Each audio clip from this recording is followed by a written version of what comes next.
Hello everyone, welcome back to the channel. In this video, I will show you how to set up multiple vendors for a single product in Odoo.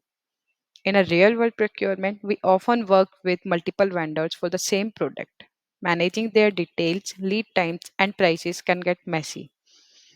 That's why Odoo gives you the option to manage alternative vendors, a feature that saves time and ensures you always make the best purchasing decision. So in this video, we will learn what alternative vendors are, how to set them up, and what happens when you choose a vendor during the purchasing process. So, the first question is, what are alternative vendors?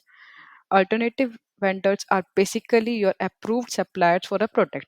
You can store each vendor's purchase price, delivery lead times, and minimum order quantity. When it's time to purchase, Odoo gives you all option in one place. No more searching through old emails or spreadsheets.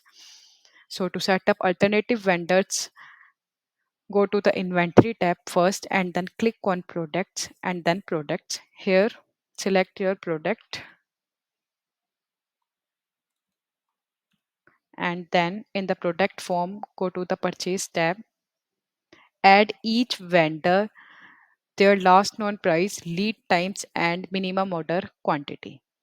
Here you will see the different prices of the different vendors for the same product. So go back to the home page of Odoo.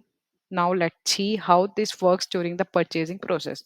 So go to the purchase app and then create a new RFQ. So click on new, add the first vendor here,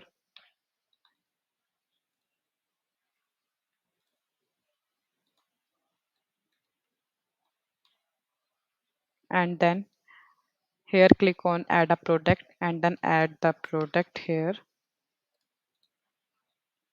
And here you will see the price has been automatically selected. Then go to the alternative tab.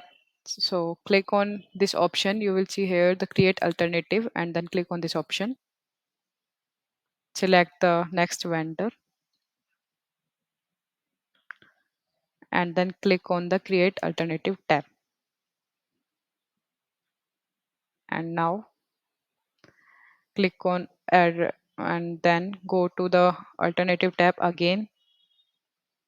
You can see here are the two different vendors for the same product and the two different prices. And now click on create alternative again and then select the next vendor. And then here you will see tick mark the checkbox of the copy product and then click on create alternatives and then go to the alternative tab again. Here you will see the three different vendors and three different prices for the same product and then click on compare product lines. There are the three different vendors for the same product and three different prices, and here you will see the one line is totally green. So go back to the purchase orders and then RFQ, click on the RFQ which you want to select. Let's say I am selecting this, and then here click on this confirm order. When you click on the confirm order, you will see the two options. First is cancel alternatives and the second one is keep alternatives. So click on the cancel alternatives to cancel those orders, and then you will see in the RFQ these two has been cancelled automatically. So that's it. That's how it works and that is the process. So thank you. See you in the next video.